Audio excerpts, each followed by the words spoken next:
Good morning students. आज हम BA part प्रथम के वस्त्र विज्ञान के अंतर्गत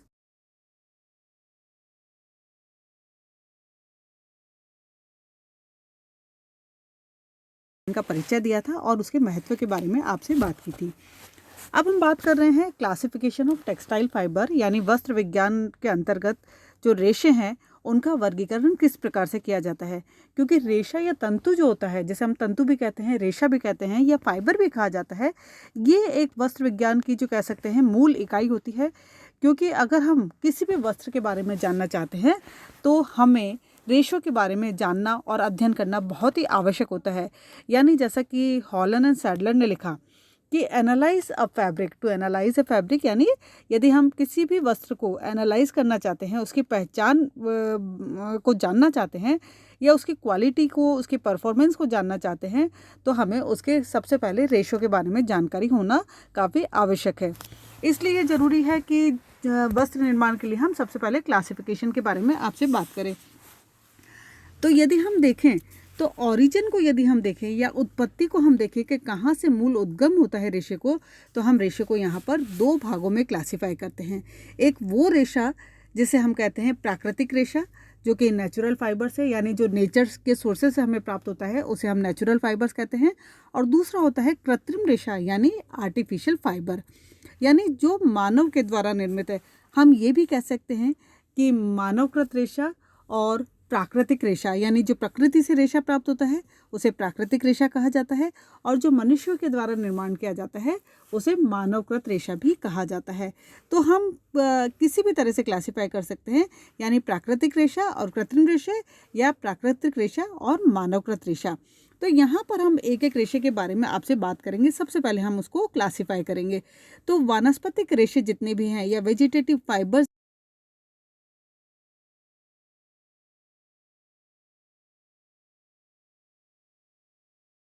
और इसके अलावा जो तीसरी श्रेणी का जो रेशा होता है उसे विशिष्ट रेशा कहा जाता है। तो जितने भी रेशे हैं जो अगर प्रकृति से प्राप्त होते हैं तो प्राकृतिक रेशा, अगर कृत्रिम विधि के द्वारा बनाए जाते हैं तो कृत्रिम रेशा, और अगर उसमें कोई विशिष्ट पहचान होती है तो हम उसे विशिष्ट रेशा कहते हैं। तो सबसे पहले जैसा कि यहाँ पर क्लासीफाई किया हुआ है, यहाँ पर वर्गीकरण किया हुआ है, जो प्राकृतिक रेशा है वो 3 प्रकार का है। जिसके अंदर जो वनस्पति से प्राप्त है उसको हम कहते हैं वानस्पतिक रेशा, जो प्राणिज सोर्सेज से प्राप्त है यानी एनिमल सोर्सेज जो प्राप्त है उसको प्राणिज रेशा कहा जाता है, और तीसरा वो रेशा होता है जो खनिज के द्वारा, यानी जितने भी खनिज हैं उनसे इसकी उत्पत्ति होती है, उन्हें खनिज रेशा कहा जाता है।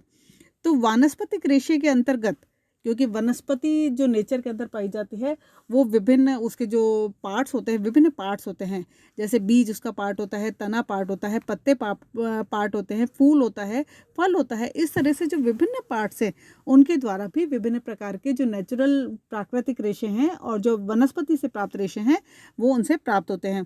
तो बीज वाले रेशे, जिसको हम वनस्पतिक रेशों को क्लासीफाई कर सकते हैं, जिसके अंतर्गत बीज वाला रेशा है, तने वाला रेशा है, पत्ते वाला रेशा है। बीज वाले रेशे के अंदर जो एग्जाम्पल्स हैं वो है कपास और कपोक, इसके एग्जाम्पल हैं।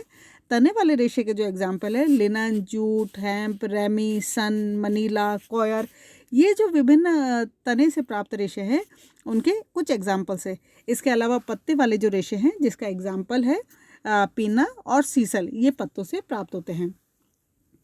अब इसके अलावा जो दूसरी प्रकार का रेशा है जिसे हम कहते हैं प्राणिज रेशा, यानी जो जंतुओं से प्राप्त होता है, जिसके अंतर्गत 2 प्राणियों से जनरली ये प्राप्त होता है।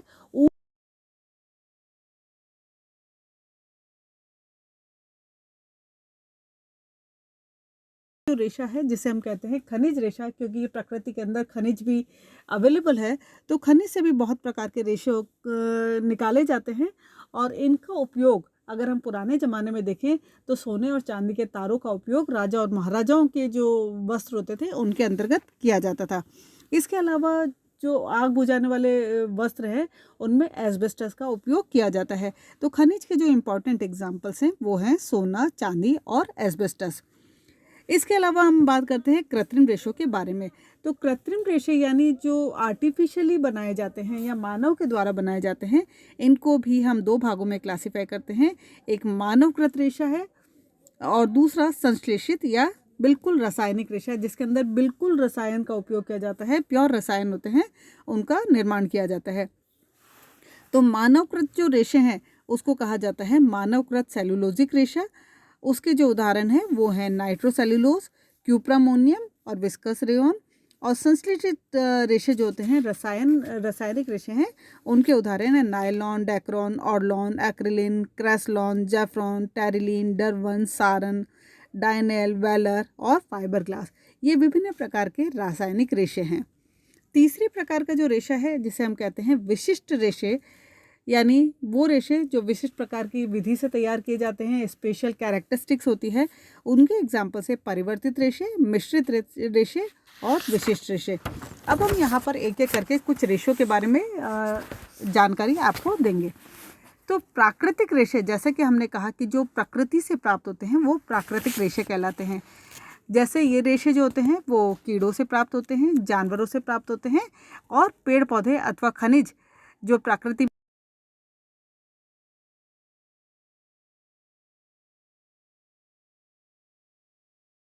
पौधा, तो जो पेड़ पौधों से प्राप्त रेशे हैं इन्हें वेजिटेटिव फाइबर भी कहा जाता है। इसके अंतर्गत जो विभिन्न प्रकार के रेशे हैं जिसमें बीज वाले रेशे, तने वाले रेशे और पत्ते वाले रेशे। इसके अलावा जो प्राणिज रेशे हैं या जांतव रेशे जिसे कहा जाता है एनिमल फाइबर्स, और तीसरा जो है खनिज रेशा या मिनरल फाइबर जिसे कहा जाता है। तो वनस्पतिक रेशों में जैसा कि हमने कहा, क्योंकि वनस्पति के अंदर बहुत ज़्यादा मात्रा में सेलुलोज पाया जाता है, यानी जो इसके रुक्ष और सख्त और कठोर जो रेशे प्राप्त होते हैं वो किसके कारण है, वो जो छाल होती है, बाहर का जो छाल है, पेड़ों की छाल है, उनके अंदर सेलुलोज ज़्यादा पाया जाता है, तो इन्हें सेलुलोजिक रेशा भी कहा जाता है। अब ये जो सेलुलोजिक रेशे हैं तो जिसमें हम बीज वाले रेशे, तने वाले रेशे और पत्ते वाले रेशे, तो एग्जाम्पल्स जो हैं जिसके बीज वाले रेशे जो बीज से प्राप्त होते हैं, जैसे कि हमने कपास का अगर वृक्ष अगर देखा है, पेड़ आपने देखा है, तो उसमें देखा होगा कि एक काला कलर का जो बीज होता है उसके ऊपर रेशा लगा हुआ होता है, तो इसे सीड फाइबर कहा जाता है। तो इसका जो उदाहरण है कॉटन और यानी कपास का है, और कपोक इसका उदाहरण है। तने से जो प्राप्त है, यानी जो तना है, जो इम्पोर्टेंट पार्ट होता है तना, उसके जो एग्जाम्पल्स हैं जैसा कि हमने कहा लिनन है, जूट है, रैम्प है, रैमी, हैम्प एटसेट्रा जो हैं वो तने वाले रेशे के उदाहरण हैं। इसके अलावा पत्ते वाले रेशे के जिसमें पीना और सीसल इसका उदाहरण है।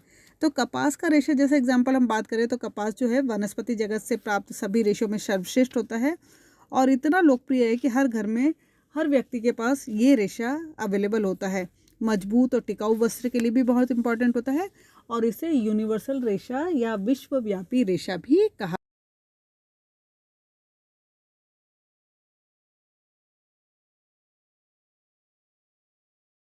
और ये जो है वस्त्र ये भी ये नरम होते हैं, सूक्ष्म, महील, कोमल और इनके चिकने रेशा होता है। स्पर्श में ये रेशम के समान दिखते हैं, पीले रंग के इसके रेशे होते हैं और इसकी जो क्वालिटी होती है वो काफ़ी उच्च क्वालिटी होती है। लेकिन वस्त्र इनसे जनरली नहीं बनाए जा सकते क्योंकि इनके रेशों में ऐंठन देने का, यानी हमने देखा है कि जब कपास को हम ऐंठन देते हैं तो उससे एक धागा बन करके तैयार होता है, लेकिन इस रेशे के अंदर ऐंठन का अभाव रहता है। अब हम बात करते हैं तने वाले रेशे, जिसके अंतर्गत लिनन रेशा है जो फ्लेक्स नामक पौधे से प्राप्त होता है। जूट का रेशा है जो रेशे जूट के पौधे से प्राप्त होते हैं, उनके तने से प्राप्त होते हैं और कपास के बाद इसका काफ़ी उपयोग किया जाता है। और इसका उपयोग अगर हमने देखा है तो जितने भी टाट है, बोरियां हैं, गांठे बांधने के लिए डोरियां हैं, बरले, फर्श के बिछाने की दरियां, गलीचे आदि इनके द्वारा बनाए जाते हैं। इसके अलावा जो इनके एग्जाम्पल्स हैं हैम्प है, रैमी है, सन है। सन जो होता है जैसे सन के पौधे से प्राप्त होता है जिनके रेशे चमकदार, मजबूत और टिकाऊ होते हैं। और कॉयर जो है वो नारियल की छाल से प्राप्त किया जाता है। तो ये जो रेशा होता है जो 10 इंच तक के लंबे होते हैं, नारियल को पानी में डालकर रेशों को अलग किया जाता है और कंघी करके इनको सुखाया जाता है। इनका उपयोग भी रस्सियाँ बनाने के लिए और पायदान वगैरह बनाने के लिए किया जाता है।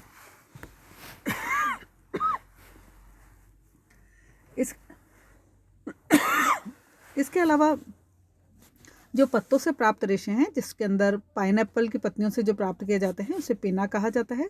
सीसल के रेशे सीसल के पौधे से प्राप्त किए जाते हैं। इनकी पत्तियां जमीन के पास जड़ से निकलती है और इनको भी तोड़कर पटक कर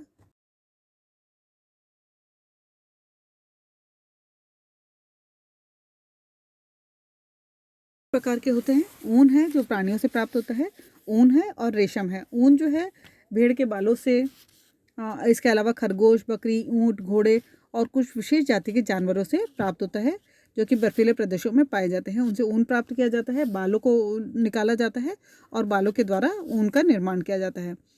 इसके अलावा दूसरा जो होता है रेशम होता है, जो कि अपनी अलौकिक सुंदरता के लिए विश्व में काफ़ी प्रसिद्ध है। पुराने समय में देखा जाए तो राजा महाराजाओं, महारानियों और सामंतों के जो वस्त्र होते थे वो रेशम के ही बनाए जाते थे।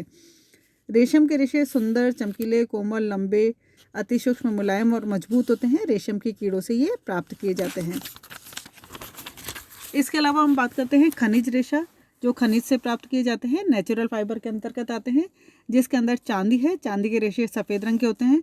इन्हें खदानों से निकालकर पहले शुद्ध किया जाता है और उसके बाद इसे पिघलाकर पतली बारीक तार के रूप में खींचकर लंबाई के रेशे प्राप्त किए जाते हैं। धातु होने के कारण ये वस्त्र काफ़ी, इनसे बने हुए जो वस्त्र होते हैं वो काफ़ी भारी होते हैं, तो इनके लिए जो है ज़्यादातर इनका जो उपयोग होता है वो वस्त्रों के सजावटी उसमें काम में लिया जाता है। सोना जो है, सोने के रेशे भी चांदी के समान ही प्राप्त किए जाते हैं और इनमें भी लटकनशीलता का अभाव होता है। फलतः ऐसे वस्त्र सही तरीके से शरीर पर ड्रैप नहीं करते हैं, उनको हम नहीं पहन सकते और इनको भी जो है वो ऊपर से सजावटी रूप में काम में लिया जाता है। एस्बेस्टस जो है, एस्बेस्टस से रेशे से भी वस्त्र बनाए जाते हैं। एस्बेस्टस दक्षिण अमेरिका, कनाडा, इटली व अन्य विभिन्न चट्टानों से प्राप्त किए जाते हैं। विभिन्न प्रक्रियाओं द्वारा इन चट्टानों से जो रेशे निकाले जाते हैं, इनके रेशे महीन होते हैं, कोमल होते हैं और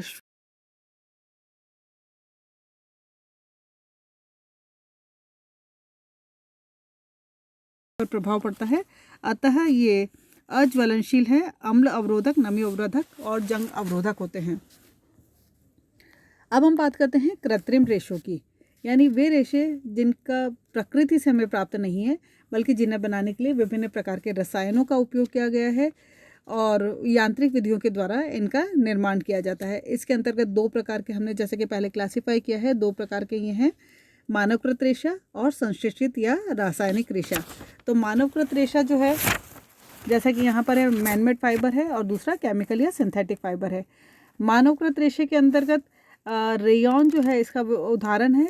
जो रेयॉन 3 प्रकार का होता है, नाइट्रोसोल्यूलोज, विस्कस और क्यूप्रामेनियम रेयॉन। इसमें जो है मानवकृत रेशों को सामूहिक नाम रेयॉन दिया गया है। इसमें कुछ गुण जो है कपास से मिलते जुलते हैं, क्योंकि इसके अंदर जो है कपास की जो लुगदी है या तने से प्राप्त लुगदी है, कपास के लिंटर्स हैं, बांस है, अनाज के दानों से प्राप्त प्रोटीन आदि होता है, जिनका रासायनिक प्रक्रियाओं के साथ मिला करके, जिसको रासायनिक विधियों के साथ मिला करके और उसे स्पिन रेट से निकाला जाता है। इसके अलावा जो रासायनिक और सिंथेटिक रेशे हैं, केमिकल और सिंथेटिक रेशे हैं, ये पूरी तरह से रासायनिक तत्वों के सम्मिश्रण से विभिन्न विधियों के द्वारा बनाए जाते हैं। इन्हें ताप सुन्मय रेशे भी कहा जाता है, यानी थर्मोप्लास्टिक फाइबर्स हैं। इनमें सबसे पहले नायलॉन सॉल्ट बनता है, उसके पश्चात फ्लैक्स के रूप में परिवर्तित किया जाता है। और रासायनिक रेशे जो रेशे हैं, अलौकिक सुंदरता होती है, मजबूती है, इन्हें जादुई रेशा भी कहा जाता है, यानी मैजिक फाइबर्स भी कहा जाते हैं, क्योंकि इनमें बहुत सारी ऐसी प्रॉपर्टी होती है, जैसे इन्हें धोना भी आसान होता है, प्रेस करने की आवश्यकता नहीं होती, जल्दी से सूख जाते हैं, चमक होती है, बहुत सारी जो